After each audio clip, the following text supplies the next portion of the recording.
이강진 변호사입니다. 이번 영상에서는 웅촌, 곡천지구 도시개발 사업에 대해서 알아보겠습니다. 현재 조합과 비대위 사이에 갈등이 있다라는 신문기사의 내용을 한번 살펴보면서 어떠한 문제점이 있는지 그리고 법률적으로 어떠한 부분이 문제가 되는지를 한번 보도록 하겠습니다. 먼저 웅촌 곡천지구 같은 경우는 위쪽으로 울산 내로 가는 길이고 밑으로는 부산으로 이어지는 곳입니다. 이 뒤쪽 편은 통신사로입니다.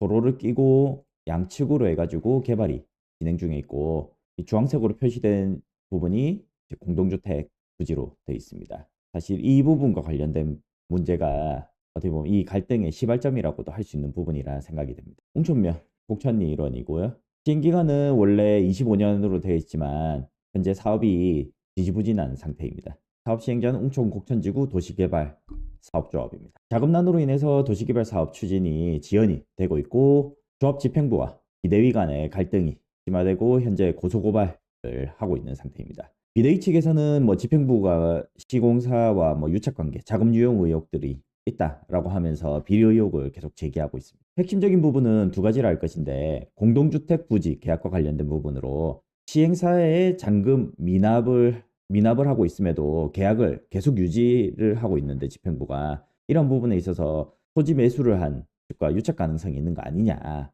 이런 부분들을 제기를 하고 있는 것이고요.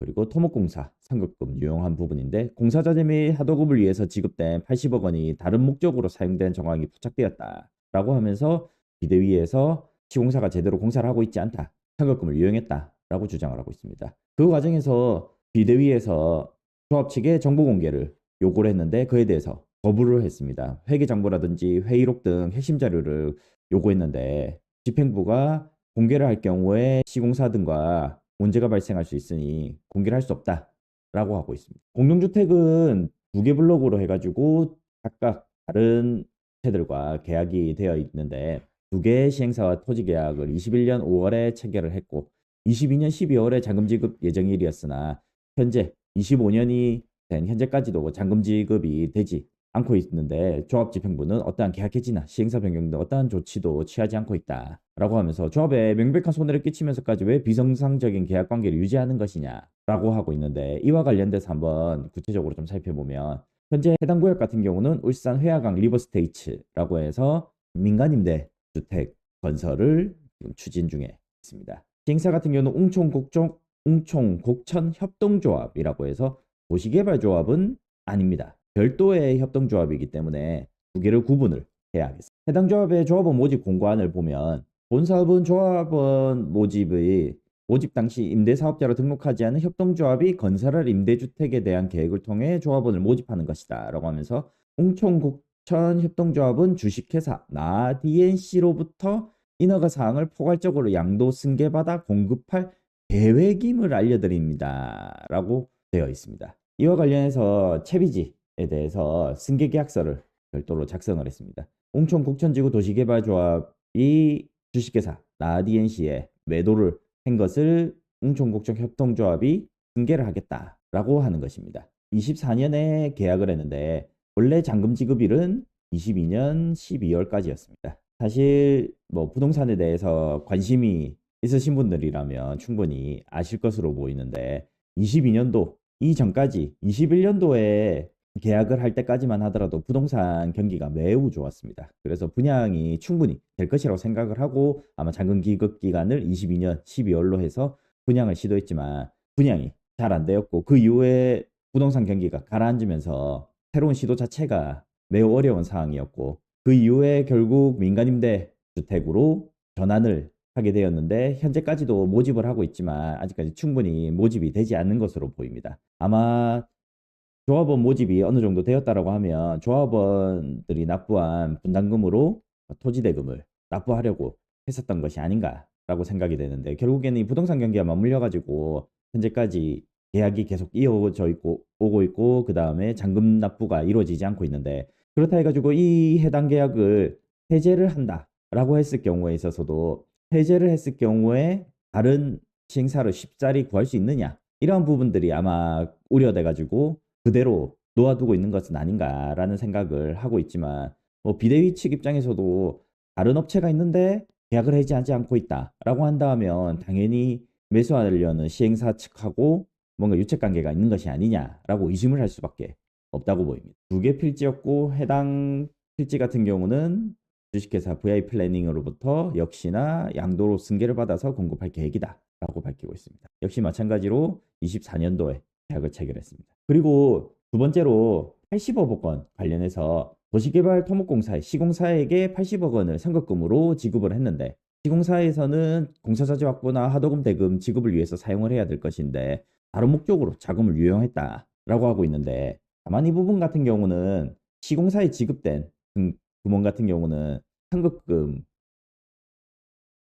하더라도 반드시 해당 공사에만 투입하라라는 제한이 없다라고 했을 경우에 그 돈을 다른 사업에 사용을 했다 하더라도 그거 자체가 법적인 문제가 되지는 않습니다. 회사에서는 여러 개의 공사를 동시에 진행을 하고 있고 그에 따라서 들어오는 돈을 회사에 모아서 그때그때 필요한 자금 집행을 하는 것이기 때문에 단순히 이 80억 원이 우리가 지급을 했지만 그 80억 원만큼을 공사가 이루어지지 않았다라고 해가지고 그것이 뭐 법적인 문제로 무조건 되는 것은 아니라고 판단됩니다. 다만 그럼에도 불구하고 비대위에서는 자료 공개를 조합에게 요청을 했는데 특히나 뭐 회계장부 금전과 관련된 부분이죠. 그리고 이사회 대의원의 회의록이라든지 조합장 업무 추진비 내역 이러한 금전과 관련된 내역을 확인할 수 있도록 요구를 했으나 집행부에서는 문제가 있다면 법적으로 해결하면 될 일이다 라고 하면서 문제 제기를 하면 자칫 조합 전체 갈등과 분열을 일으킬 수 있다. 특히나 모든 서류를 내주며 시행사,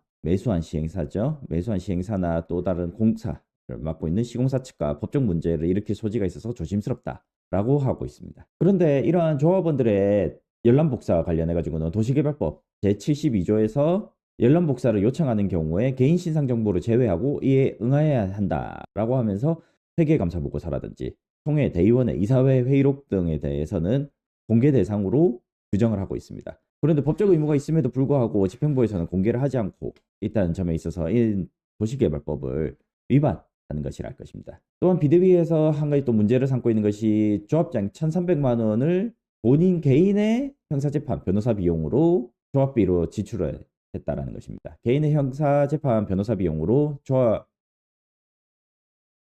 비용을 조합비로 지출을 했다는 것이 문제인데 이는 개인적인 비리 혐의에 따라서 한 부분이어서 조합 자체가 당사자인 소송이 아니기 때문에 해당 부분에 대해서는 업무상 횡령이 된 것입니다. 대법원은 단체의 비용으로 지출할 수 있는 변호사 비용은 당사자 자체가 소송 당사자가 된 경우에 한해서 지출할 수 있도록 되어 있습니다. 그리고 개인에게 대해서 소송이 이루어졌지만 그것은 사실상 조합이나 단체를 해야 함에도 불구하고 형식상 개인 소송인 경우에 한해서는 또 변호사 비용을 지출할 수 있는데 예를 들자고 하면 직무정지 가처분 것들입니다. 직무정지 가처분이 이루어지면 직무정지가 되면 조합 사업 자체가 진행을 할 수가 없기 때문에 이 조합 업무와 직접적인 관련이 되는 부분이다 라고 해서 해당 부분은 업무상 횡령을 구성하지 않는 것입니다. 그러나 단체의 대표자 개인이 당사자되어야 된 개인과 관련된 부분은 민형사 사건의 변호사 비용으로 단체 비용으로 지출할 수 없다라는 것으로 예를 들자면 열람복사 저번같이 서류를 보여주지 않아서 법원에 청구를 해서 받아볼 수 있도록 하는 이런 소송 같은 경우는 조합장 임원의 지위에 있기 때문에 당하는 소송이기는 하지만 이것은 조합 임원이 공개를 해야 할 서류를 공개하지 않음으로써 발생하는 부분들이기 때문에 이러한 부분에 대해서는 개인 비용으로 처리를 해야 하는 것입니다.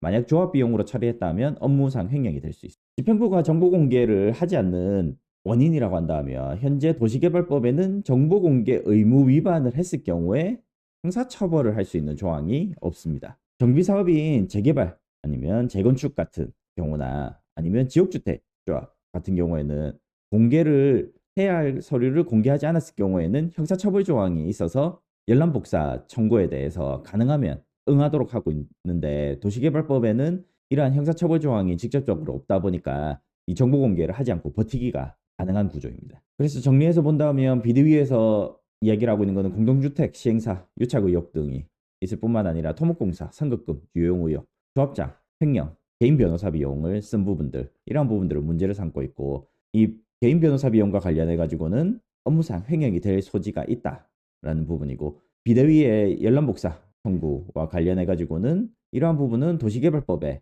보자 의무로 규정을 하고 있으므로 열람복사를 해줘야 할 것인데, 다만 그에 따른 형사처벌 조항이 없다 보니까 조합 측에서 복사를 해주지 않고 있다라고 보면 되겠습니다. 조합 집행부의 입장도 충분히 이해가는 부분들이 있습니다. 특히 공동주택 시행사 이러한 유착 의혹 같은 경우는 새로운 시행사를 못 구하는 경우에 있어서는 그 토지가 사실상 채비지를 매각하지 못하게 되면 사업비를 마련할 수 없기 때문에 사업 진행 자체가 어려워질 수 있는 부분들이 있기 때문에 쉽사리 바꾸기는 어렵다 할 것인데, 비대위에서도 새로운 시행사가 그것을 매수하겠다라고 한다면 그 부분에 대해서 충분히 내세우면서 적극적으로 조합원들의 의견을 모아서 공동주택 시행사를 변경을 한다든지 계약 해제를 한다든지 하는 형태로 취하는 것이 또 필요하지 않을까 생각이 듭니다. 여기까지입니다.